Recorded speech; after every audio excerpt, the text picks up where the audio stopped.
प्रभु जीशु ख्रीष्ट नाम उपासना आसीथिबा प्रभुंकर प्रिय लोक मानक मु नमस्कार जनाऊँ। प्रभु आम समस्त को आज आशीर्वाद करंतु, अनुग्रह करंतु, दया करंतु, सत्य और आत्मार तांकर उपासना करने तेणुक आसु आम उपासना करने जावा पूर्व प्रभु निकटवर्ती होकि प्रार्थना करवा, प्रभुंकर वाक्य आलोचना करवा, प्रभु आम को आशीर्वाद करेंगे। आहे सदा प्रभु जो मंगलमय यह आस्वादन कर देख जे ताहांकर शरणागत से लोक धन्य। हे ताहांकर सद्भक्त माने सदा प्रभु को भय कर, कारण जो माने ताहांको भय करते से मानकर कौन से अभाव हेब नाही। आसु आमे प्रार्थना करवा, प्रभु को निकटवर्ती हेबा। प्रभु आम तुमको धन्यवाद दउछु, तुम आम को प्रेम कर जीवन रे सब मंगल दान देछ, जीवन दे कि आम को उद्धार करिछ, आशीर्वाद करिछ, तुमको पिता बोली संबोधन करिया पुत्र पर अधिकार देछ, से तुम धन्यवाद करुछु। प्रिय प्रभु तुमरी संतान होइथिबारु आम समस्त कृतज्ञ हृदय आनंद मन रे तुमरी उपासना आराधना धन्यवाद प्रशंसा गौरव करिया तुमर पवित्र प्रांगण रे एकठी होइछु। आशीर्वाद कर तुमरी उपस्थिति आम को अनुभव करने दियो, सत्य और आत्मा शेष पर्यंत श्रृंखलार मन नहीं तुम चंदल बसी तुमरी उपासना करने समस्त को साहाय्य कर। धन्यवाद प्रशंसा गौरव केवल तुमको दे उपासना को तुमरी पवित्र हस्त समर्पण कर आशीर्वाद कर बोले प्रार्थना यीशु नाम मांगुछु, आमेन। प्रभु मंगलमय श्यामान को मंगल कर गौरव निमंते जगतर बंचिया देइछंती। विशेष कर आम आनंदित जो प्रभु को जानिक बंचिया आम सक्षम होइछु। तेणुक दुर्दिन रे विभिन्न प्रकार समस्या देश में देखागला बेले प्रभु आम को सुरक्षित करके रखिछंती। बाइबल लिखा अछि जो माने तांको भय करंते सेमानकर कौन से मंगल विषय अभाव हब नाही। सुरक्षा आशीर्वाद अनुग्रह मंगल विषय ताहांक लोक मान को सदा प्रभु दियंती मध्य से आम को देइछंती। तेणुक आम कृतज्ञ हृदय ताहांकर उपासना करिया पय समस्ते आज एकाठी होइछु। तेणुक प्रभुंक नाम धन्य हो। आसु आम प्रभुंकर वाक्य मध्य को जीवा बाहर करवा प्रेरित पुस्तक 2 पर्व 42 पद ठारू 47 पद पर्यंत आम आज चिंता निमंते ध्यान करवा मध्य पढ़ा। सेठार एपरि लेखा अछि 42 पद ठारू 47 पद पर्यंत पढ़ुछि। से माने प्रेरित मानक शिक्षा रे सहभागिता रे रोटी भांगिबारे और प्रार्थना करिबारे निविष्ट चित होई रहिले आ लोक समस्त भीत हेबाकु लागिले। प्रेरित मानकर द्वारा मध्य अनेक अद्भुत कर्म लक्षण साधित हेबाकु लागिला। मात्र जो माने विश्वास कले से माने समस्त एकत्र रही सब पदार्थ साधारण संपत्ति बोली ज्ञान करुथिले। पुणी से माने अपना अपना स्थावर अस्थावर संपत्ति विक्रय करी जहार जेपरि प्रयोजन से अनुसार समस्त को बांटी देबाकु लागिले। आउ से माने एकचित होई प्रतिदिन मंदिर रे समवेत होई रहुथिले और घरे घरे रोटी भांगी आनंद रे और सरल हृदय रे भोजन पारण करी ईश्वर को प्रशंसा करुथिले एवं समस्त लोकंकर प्रिय पात्र होउथिले। पुणी प्रभु परित्राण प्राप्त होउथिबा लोकंकु प्रतिदिन मंडली सहित संयुक्त करबाकु लागिले। प्रभु पठित वाक्य रे मध्य बुझिबारे आम समस्त को आशीर्वाद करंतु। एठारे आम देखुछु प्रेरित मानक समय रे प्रथमे जेतेबेले प्रभु यीशु को लोक माने विश्वास कले, प्रभुंकर लोक मानकर शिक्षा प्रभुंकर लोक मानकर सेवा द्वारा प्रभु को विश्वास कर प्रभु निकटवर्ती हेले। आम जानू जे से कौन करुछंते प्रभु तांकर लोक मान को आशीर्वाद कर एक सुंदर जीवन काटिया पय दउछंते। तेणुक एठी आम देखुछु ईश्वर परायण जीवन काटुथिबा लोक माने एठारे थिले। मध्य ईश्वर को प्रेम करुथिले ईश्वर कथा मानुथिले ईश्वर ठारे विश्वास करुथिले ईश्वर ठारे संपूर्ण भावे से माने आ भरोसा करके ईश्वर जहाँ कहते से भाव से जीवन काटुले तेणुक आसु आज चिंता निमंते आम देखा ईश्वर परायण जीवन काटुवा व्यक्ति मानकर जीवन किपर भाव से ईश्वर परायण जीवन प्रभु को ऊपर भरोसा करी निर्भर करी विश्वास करी किपर से जीवन काटुले यही पासेज रू आम किसी विषय चिंता करवा जहाँ बर्तमान आम पढ़ीचु तहु आम देखा जड़े ईश्वर परायण जीवन काटुवा व्यक्ति जीवन रे कौन कौन देखा मिले आसु आम गोटे गोटे देखा यू आम देखुचु 9टी विषय विशेष कर नंबर 1 जो मैंने ईश्वर परायण जीवन काटते those who are spending the godly life सुंदर जीवन धार्मिक जीवन ईश्वर परायण जीवन काटते से जीवन रे 9टा विषय था प्रथम मुझे कहवाई चाहे सहभागितार जीवन से जीवन रे थाए द्वितीय प्रार्थनार जीवन से जीवन रे थाए तृतीय विश्वासर जीवन से जीवन रे थाए चतुर्थ एक चितर जीवन से जीवन रे थाए पंचम समवेत हेबार जीवन से जीवन रे थाए षष्ठ आनंदर जीवन से जीवन रे देखा मिले मध्य सप्तम आम देखु सरल हृदयर जीवन से जीवन रे देखा मिले मध्य अष्टम आम देखु जे ईश्वर प्रशंसा करिवार मन थिबा जीवन से ईश्वर परायण व्यक्ति मान जीवन रे देखा मिले मध्य शेष से माने समस्त प्रिय पात्र हेबार विषय से जीवन अन्य माने देखि पारंते तेणुक यही 9टी विषय थिबा व्यक्ति माने ईश्वर परायण जीवन काटुवा व्यक्ति बोलिकी बाइबल से प्रकाश करे तेणुक आम ये देखुचु प्रथम विषय हूँ से सहभागितार जीवन काटे they will give importance for the fellowship प्रभुंकर लोक माने गोटे जगह एकाठी हेबे प्रभुंकर प्रशंसा करिया पाए प्रभुंकर धन्यवाद करिया पाए तांको विषय आलोचना करिया पाए तांकर शिक्षा सुनिया पाए तांकर कथा मानिबा पाए डिसीजन नेबा पाए गोटे कॉमन प्लेटफॉर्म रे समस्त एकाठी हेबार मन नहीं कि आसुथिबा व्यक्ति माने होउछन्ते ईश्वर परायण व्यक्ति माने तेणुक बाइबल लिखा होछि से माने प्रेरित मानकर शिक्षा रे और सहभागिता रे समस्त एकाठी होउथिले सहभागिता को आसुथिले they will give much importance for the fellowship से माने इम्पोर्टेंस दौथिले सहभागिता को आसीबा निमंते तेणुक प्रार्थना प्रिय जीवन काटिबा पाए इच्छा करिके से माने कौन करुछन्ते प्रभुंकर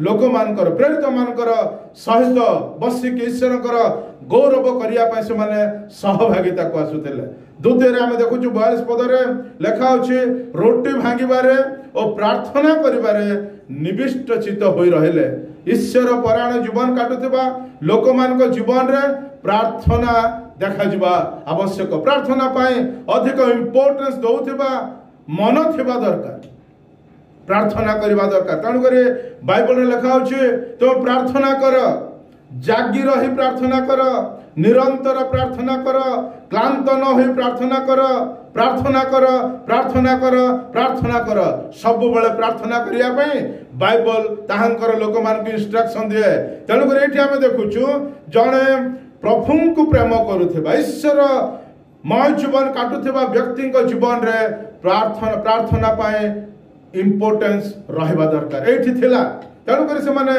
प्रार्थना करिबारे निविष्ट चित्त होइकी रहेले प्रार्थना करियारे से माने निविष्ट चित्त एक हेकि रहउछन्ते जेतले प्रार्थनार रब सुनिया पई बा प्रार्थना करिया पई कोनसे आह्वान पाउछन्ते से माने सेठिकी जाउछन्ते प्रार्थना करिया पई प्रभु प्रिय जीवन काटुथिबा व्यक्ति जने प्रार्थनाशील व्यक्ति अटन्ते प्रार्थना जो माने इम्पोर्टेंस दियंती आमे देखुछु एलिया प्रार्थना करुथिले पाउल प्रार्थना करुथिले दिन राति प्रार्थना करुथिले प्रार्थनाशील जीवन एक धर्म परायण जीवन तेणुक ये आम देखुछु आ से माने ईश्वर परायण जीवन काटुथिबा व्यक्ति माने प्रार्थना रे निविष्ट चित्त होइके रहले द्वितीय तृतीय 44 पद लिखा होछि मात्र जो माने विश्वास कले से माने समस्ते एकत्र रही सब पदार्थ साधारण संपत्ति बोली ज्ञान करुथिले। विश्वास जेतेबेले ईश्वर का शिक्षा से माने सुनिले सहभागितार रहिले प्रार्थना रे एक निविष्ट चित्त होइकी रहिले सेमान को जीवन रे आमे विश्वास करबा विषय देखिया पे पारुछो। जो मान को से माने शिक्षा देले समस्त को शिक्षा देले किंतु जो माने विश्वास कले से माने सेमान को जीवन रे किछि विषय देखैले विश्वास कर्म सहित सु माने मिसिकी रहबा दरकार। विश्वास कर्म सहित मिसिकी रहबा दरकार। तेणु कर याकूब कहते जो मैंने विश्वास करते सहित कर्म जड़ित होकर रहा दरकार। ये आम देखुचु एम विश्वास कले विश्वास खाली विश्वास नुह एमाने कर्म सहित विश्वास करुँचे। विश्वास कले से एकत्र हेले डाकिले आसिले जिते कहुच आस बोलिकी से आसुंच जो मान विश्वास थाए से बाध्य होइकी कौन करते से आसते एकत्र हेले। बाइबल लिखा होचे सेमानकर संपत्ति साधारण संपत्ति बोली ज्ञान करुथिले। निजर संपत्ति को एटा कॉमन प्रॉपर्टी बोली कि से मन करुथिले। विश्वास नहले एही समस्त विषय देखि हबनी बा करि हबनी किंतु एमाने जेतेबेले करूचंते एमानक जीवन रे विश्वास अछि। तापर लिखा होचे सेमाने कोन करुथिले जहार जहा प्रयोजन से समस्त संपत्ति को सेमानकर संपत्ति से अन्य मान को बांटी दौले। विश्वास कर्म सहित जड़ित से बांटी दौले ईश्वर विश्वास करुले एवं से कौन करुँचे कर्म प्रकाश करुँचे। तेणुक एक ईश्वर परायण जीवन विश्वास जीवन मत चतुर्थ आम देखुचु ईश्वर परायण जीवन एक चितर जीवन। जदि आम 46 पद को आसवा आउ से माने एक चित्त होइकी रहउथे एक मन गोटे परिवार रे समस्त एक मन हेबा बहुत डिफिकल्ट। गोटे मंडली रे हेबा केते बड़ डिफिकल्ट से कथा आमे समस्त जानू किंतु प्रभु का नाम धन्य हो जो माने प्रभु को विश्वास करते जो माने प्रार्थना जीवन काटते सहभागिता को इंपोर्टेंस दियंते से माने मध्य एक चित्त हेबे। एठी माने कोन करूचंते एक चित्त होइकी से माने कोन करूचंते प्रतिदिन बाइबल कहे मंदिर रे एकाठी होथिले एक मन रे मध्य बाइबल कहे दुई जन एक मन नहले किपरि गमन करिवे हाउ दे विल वर्क से माने किपरि गमन करिवे जदि से माने एक मन हेबे नाही।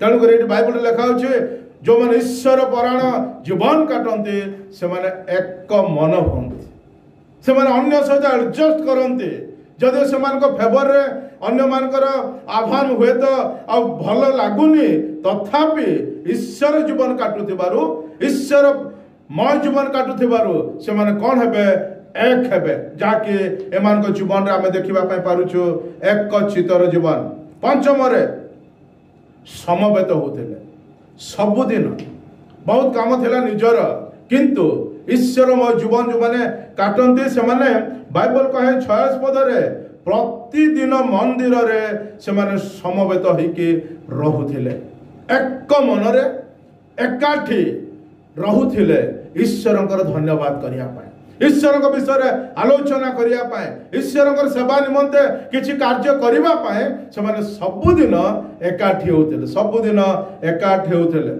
एकाठी रहबा वेरी गुड बहुत बढ़िया किंतु एकाठी रही हुए किंतु प्रभु का नाम धन्य हो जो मैंने ईश्वर परायण जीवन काटते से माने मंदिर रे एकाठी हुअंती मंदिर रे एकाठी हुअंती। तेणुक दाऊद सेपरि सुजोग पाउ नथिले। तेणुक दाऊद को जेतेबेले गोटे आह्वान आसिला आस आम्भे सदा प्रभु को गृह को जाऊ बाइबल कहे आनंद रे से सदा प्रभु गृह को जाउछंती। तेणुक मंदिर को जेतेबेले जीवापाई प्रभु मान को अनुग्रह करुछंती सुजोग दउछंती एक मन रे एकाठी हेबा निमंते आमे ईश्वरंकर मंदिर को आसीबा दरकार जहाँकि मान जीवन रे आमे देखिबा पाई पारुछु समवेत हेबार जीवन समवेत होउथिले माने मध्य आमे देखुछु षष्ठ रे आनंदर जीवन लेखा अछि एठी से माने कोन करथिले घरे घरे रोटी भांगी आनंद रे और सरल हृदय रे भोजन पान कर ईश्वर का प्रशंसा करुथिले आनंद प्रभु परायण जीवन काटुथिबा लोक मान जीवन रे देखिबा पाई मिले एठी जेतेबेले गॉडली लाइफ काटुछन्ती लोक माने ईश्वर को कथा शुणुचंती मानुचंती आ से मान जीवन रे हम देखुछु आनंद पाउल जने आनंद रे परिपूर्ण व्यक्ति थिले सब बेले अल्प रे हो कि बहुत रे हो से सब बेले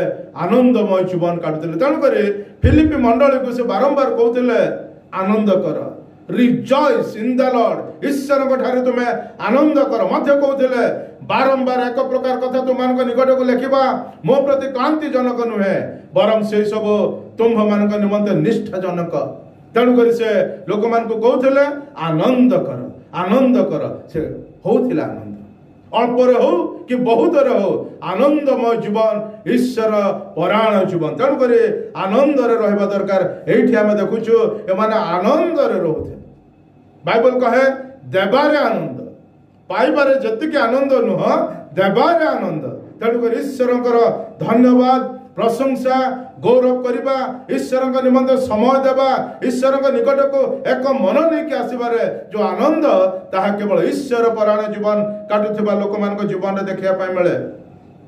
नंबर 7 बाइबल कहे से माने सरल हृदय प्रभु निमंत बंचुथिले सरल हृदय जीवन ईश्वर परायण जीवन काटुथिबा लोक मान जीवन देखा मिले गरलता नथिला भितरे गोटे कथा बाहर गोटे कथा एहीपरि भावे से जीवन काटु नथिले अन्य पखरे सरलतारे से जीवन काटुथिले सरलतारे जेतेबेले पितर कहले या तुमे करबा को हबो से माने कोन करूछन्ते सरल भावरे प्रभुंकर मंदिर को आसिला बेले जहा प्रभुंकर प्रेरित माने प्रभुंकर दास माने कहथिले सरल भावे ताकु ग्रहण करूछन्ते not critically they are accepting the suggestion of the servant of God but they are very simple way बहुत साधारण भावे सरल मनरे से माने कोन करूछन्ते ईश्वर को लोक मानकर कथा को सुनुछन्ते तेणु बाइबल कहे से माने सरल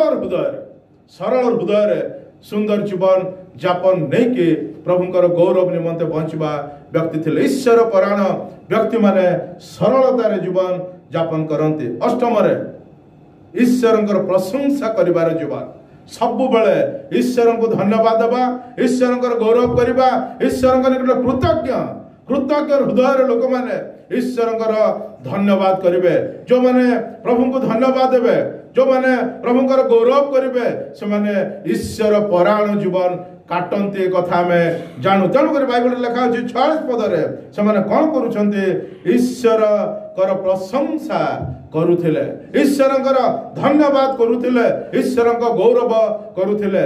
आज जदि आम जीवन रे कौन ना कौन मंगल दान पाइछु ता प्रतिबदले आम प्रभु को किछि देई न पारु तेणुक दाऊद मध्य गीत संहिता कहते प्रभु तुमे जदि किछि मागी थांत मु देई थांती किंतु तुमे भग्न चूर्ण अंतकरण समस्त जीवन रु चाह तेणुक से हृदय मु कौन करे तुमको धन्यवाद दिए मत गीत संहिता 103 रे से निजको कहते हे मोहर मन सदा प्रभुंकर धन्यवाद कर जेतु से जानी सदा प्रभु आम जीवन रे आज अनेक सुंदर सुंदर विषय देके जगत रे बंचिया ता प्रतिबदले आम कौन दे पारिबा प्रभु को धन्यवाद देवा सरल हृदय कृतज्ञ हृदय आनंद हृदय आम ईश्वर धन्यवाद करवा ये लिखा अच्छे से ईश्वर प्रशंसा करुथिले ईश्वर धन्यवाद करुथिले मध्य शेष 9 प्रिय पात्र हेबार जीवन बाइबल लिखा अच्छे समस्त लोकंकर प्रिय पात्र होथिले समस्त लोकंकर प्रिय पात्र होथिले ख्रीष्टीय जीवन ईश्वर परायण जीवन जो माने काटते समस्त प्रिय पात्र हेबा उचित ए माने होथिले जदि आमे एस्टर पुस्तक को जीवो लिखा अच्छे मर्थक्य समस्त प्रिय पात्र होथिले समस्त प्रिय पात्र होथिले पाउल जीवन को जो देखिबो मंडली तांको अपेक्षा करथिला आमानकर प्रिय पाउल आमानकर प्रभुंकर दास प्रिय आमानकर अति प्रिय तेणुक से समस्त प्रिय हो पारि आज जो माने ଖ୍ରୀଷ୍ଟୀୟ ଜୀବନଯାପନ କରନ୍ତି, ଧର୍ମମୟ ଜୀବନ କାଟନ୍ତି, ଈଶ୍ୱର ପରାୟଣ ଜୀବନ କାଟନ୍ତି, ସମସ୍ତଙ୍କର ପ୍ରିୟ ପାତ୍ର ହେବା ଦରକାର। ତେଣୁକରି ଆମେ ଏଇ ପାସେଜରେ କେତେଟା ବିଷୟ ଦେଖୁଛୁ ଯାହାକି ଆମେ ବର୍ତ୍ତମାନ ଦେଖିଲୁ। ଜଣେ ଈଶ୍ୱର ପରାୟଣ ଜୀବନ କାଟିକି ଜଗତରେ ବଞ୍ଚିବା, ଯୀଶୁଙ୍କ ପାଇଁ ବଞ୍ଚିବା ବ୍ୟକ୍ତିଙ୍କ ଜୀବନରେ ଏହି ସମସ୍ତ ବିଷୟ ରହିବ। ଯେପରି ଜଣେ ଉତ୍ତମ ପ୍ରଭୁଙ୍କର ଲୋକଙ୍କ ଜୀବନରେ ପାଉଲ ଯେପରି କହିଲେ ଆତ୍ମିକ ଫଳ ସବୁ ରହିବ, ଗାଲାତି ପୁସ୍ତକରେ ଯାହା ପାଉଲ ଲେଖୁଛନ୍ତି ସେହିପରି ଭାବରେ ଜଣେ ଈଶ୍ୱର ପରାୟଣ ଜୀବନ କାଟିବା ପାଇଁ ମନସ୍ଥ କରି ଈଶ୍ୱରଙ୍କ ନିମନ୍ତେ ବଞ୍ଚିବା ବ୍ୟକ୍ତିଙ୍କ ଜୀବନରେ ମଧ୍ୟ ଏହି ସମସ୍ତ ରହିଛି, ମଧ୍ୟ ରହିବା ଦରକାର। ତେଣୁକରି ଆମର ଜୀବନରେ ଯଦି କିଛି ଉଣା ଅଛି, ଆସୁ ଆମେ ଆମର ଜୀବନକୁ ଦେଖିବା। ମୋ ଜୀବନରେ ଏକ ସହଭାଗିତାକୁ ଇମ୍ପୋର୍ଟାନ୍ସ ଦେବାର ମନ ଅଛି କି? ଏଠି ଆମେ ଦେଖୁଛୁ ସହଭାଗିତାର ଜୀବନ। ପ୍ରାର୍ଥନା କରିବା ପାଇଁ ମୋର ଇଚ୍ଛା ଅଛି କି? ପ୍ରାର୍ଥନା କରିବା ପାଇଁ ଇଚ୍ଛା କରିବା ଦରକାର। ପ୍ରାର୍ଥନାର ଜୀବନ ଜଣେ ପ୍ରଭୁଙ୍କୁ ପ୍ରେମ କରୁଥିବା ଲୋକ କାଟିବା ଦରକାର। ତୃତୀୟରେ ବିଶ୍ୱାସର ଜୀବନ। ଚତୁର୍ଥରେ ଏକ ଚିତ୍ତର ଏକ ମନ ହେଇକି ବଞ୍ଚିବାର ଜୀବନ। ପଞ୍ଚମରେ ସମବେତ ହେବା। କୋଉଠି? ମନ୍ଦିରରେ, ଈଶ୍ୱରଙ୍କ ଗୃହରେ, ଈଶ୍ୱରଙ୍କ ଲୋକମାନେ ଯୋଉଠି ଥାନ୍ତି ସେଇଠି ଆମେ ଏକାଠି ହେବା, ଈଶ୍ୱରଙ୍କ ବିଷୟରେ କଥୋପକଥନ କରିବା ପାଇଁ ଏକାଠି, ମନକୁ ମନ, ହୃଦୟକୁ ହୃଦୟ ମିଶେଇକି ଈଶ୍ୱରଙ୍କର ଧନ୍ୟବାଦ କରିବା ପାଇଁ ଆମେ ସମସ୍ତେ ଏକାଠି ହେବା ଦରକାର। ସମବେତ ହେବାର ଜୀବନ ଆମମାନଙ୍କର ରହିବା ଦରକାର। ମଧ୍ୟ ଆନନ୍ଦର ଜୀବନ। ଆମେ ଦେଖୁଛୁ ଆନନ୍ଦ, ପ୍ରଭୁଙ୍କ ଲୋକମାନଙ୍କୁ ପ୍ରଭୁ ଆନନ୍ଦ ଦିଅନ୍ତି, ପ୍ରଭୁଙ୍କ ଲୋକମାନଙ୍କୁ ପ୍ରଭୁ ଆନନ୍ଦ ଦିଅନ୍ତି। ତେଣୁକରି ପାଉଲ ଯେପରି କହିଲେ ଆନନ୍ଦ କର। କୋଉଠି ଆନନ୍ଦ କରିବ? ପ୍ରଭୁରେ। Rejoice in the Lord. ଈଶ୍ୱରଙ୍କ ଠାରେ ଆନନ୍ଦ କରିବ। ଈଶ୍ୱର ପରାୟଣ ଜୀବନ କାଟୁଥିବା ଲୋକମାନେ ଈଶ୍ୱରଙ୍କ ଠାରେ ଆନନ୍ଦ କରିବେ, ଈଶ୍ୱରଙ୍କ ଠାରେ ଆନନ୍ଦ କରିବେ। ଏମାନେ ଆନନ୍ଦ କରୁଥିଲେ। ସପ୍ତମରେ ସରଳ ହୃଦୟରେ ଜୀବନ ଯାପନ କରୁଥିଲେ, ସରଳ ହୃଦୟରେ ମାନେ ଜୀବନ ଯାପନ କରୁଥିଲେ, ମଧ୍ୟ ଈଶ୍ୱରଙ୍କ ପ୍ରଶଂସା କରୁଥିଲେ। ଅଷ୍ଟମରେ ମଧ୍ୟ ସମସ୍ତ ଲୋକଙ୍କର ପ୍ରିୟ ପାତ୍ର ହଉଥିଲେ। ପ୍ରିୟ ବନ୍ଧୁଗଣ, ଆସୁ ଆମେ ପ୍ରଭୁ ପରାୟଣ ଜୀବନ କାଟିବା ପାଇଁ ଚେଷ୍ଟା କରିବା, ପ୍ରଭୁଙ୍କ ଉପରେ ବିଶ୍ୱାସ କରିବା, ପ୍ରଭୁଙ୍କ ଉପରେ ଭରସା କରିବା। ମଧ୍ୟ ଏଇ 9ଟି ବିଷୟ ଯାହା ବର୍ତ୍ତମାନ ଆମେ ପ୍ରେରିତ ପୁସ୍ତକ 2 ପର୍ବର 42 ପଦ ଠାରୁ 47 ପଦ ମଧ୍ୟରେ ଦେଖୁଛୁ, ଏହି ସମସ୍ତ ବିଷୟକୁ ଆମମାନଙ୍କ ଜୀବନରେ ଆମେ ଦେଖିବା। ପ୍ରଭୁ ଆମମାନଙ୍କୁ ଆଶୀର୍ବାଦ କରିବେ, ପ୍ରଭୁଙ୍କ ନିମନ୍ତେ ବଞ୍ଚିବା ପାଇଁ ଦେବେ ଏକ ସୁନ୍ଦର ଖ୍ରୀଷ୍ଟୀୟ ଜୀବନ, ଆଲୋକର ଜୀବନ, ପବିତ୍ର ଜୀବନ, ଈଶ୍ୱର ପରାୟଣ ଜୀବନ କାଟିକି ତାଙ୍କ ନିମନ୍ତେ ରହିବା ପାଇଁ ପ୍ରଭୁ ଆମମାନଙ୍କୁ ସାହାଯ୍ୟ କରିବେ। ଆସୁ ଆମେ ଏହି ସମସ୍ତ ବିଷୟକୁ ଆମମାନଙ୍କ ଜୀବନରେ 9ଟି ଫଳ ସ୍ୱରୂପ ଏହି ସମସ୍ତ ବିଷୟକୁ ଆମମାନଙ୍କ ଜୀବନରେ ଆମେ ଖଞ୍ଜିବା, ଯୋଉଦ୍ୱାରା କି ପ୍ରଭୁ ଆମମାନଙ୍କ ଜୀବନରେ ଗୌରବାନ୍ୱିତ ହେବେ, ମଧ୍ୟ ଆମେ ନିଜକୁ ଧନ୍ୟ ମନେ କରିବା ଯେହେତୁ ଆମେ ପ୍ରଭୁ ପରାୟଣ ଜୀବନ କାଟୁଛୁ ବୋଲି। ପ୍ରଭୁ ଆମମାନଙ୍କୁ ଏ ବାକ୍ୟରେ ବିଶେଷ କରି ଆଶୀର୍ବାଦ କରନ୍ତୁ। ପ୍ରାର୍ଥନା କରିବା। ପ୍ରଭୁ ତୁମେ ବାକ୍ୟ ଦେଇକି କଥା କହିଲ, ସେଥିପାଇଁ ତୁମର ଧନ୍ୟବାଦ କରୁଛୁ। ଆମର ମଣ୍ଡଳୀକୁ ଯେତେ ଲୋକ ବାକ୍ୟ ଶୁଣୁଛନ୍ତି ସମସ୍ତଙ୍କୁ ତୁମେ ଯୀଶୁଙ୍କ ନାମରେ ଆଶୀର୍ବାଦ କର, ଯୋଉଦ୍ୱାରା ପ୍ରଭୁ ସମସ୍ତେ ଈଶ୍ୱର ପରାୟଣ ଜୀବନ କାଟିବେ, ପ୍ରଭୁଙ୍କୁ ଗୌରବ ଦେଇ ସୁନ୍ଦର ଜୀବନ କାଟିକି ପ୍ରଭୁଙ୍କ ନିମନ୍ତେ ଏ ମନ୍ଦ ଜଗତରେ, ଅନ୍ଧକାରପୂର୍ଣ୍ଣ ଜଗତରେ ଆଲୋକର ଜୀବନ କାଟିକି ବଞ୍ଚିବୁ। ଏଇଥିପାଇଁ ମତେ ମଧ୍ୟ ଆମେ ସମସ୍ତଙ୍କୁ ତୁମେ ସେହିପରି ସାହାଯ୍ୟ କର। ତୁମରି ଆଶୀର୍ବାଦ ଅନୁଗ୍ରହ ଆମେ ସମସ୍ତଙ୍କ ସହିତ ରହୁ। ବାକ୍ୟର ପୂର୍ଣ୍ଣତା ନେଇ ତୁମ ନିମନ୍ତେ ବଞ୍ଚିବା ପାଇଁ ଆମେ ସମସ୍ତଙ୍କୁ ତୁମେ ସାହାଯ୍ୟ କର। ପ୍ରତ୍ୟେକଙ୍କୁ ତୁମେ ଆଶୀର୍ବାଦ କର। ଯୀଶୁଙ୍କ ନାମରେ ତୁମେ ପ୍ରଭୁ ଏହିପରି ଜୀବନ କାଟିବା ପାଇଁ ବାକ୍ୟ ଶୁଣୁଥିବା ସମସ୍ତଙ୍କୁ ତୁମେ ଦୟା କର।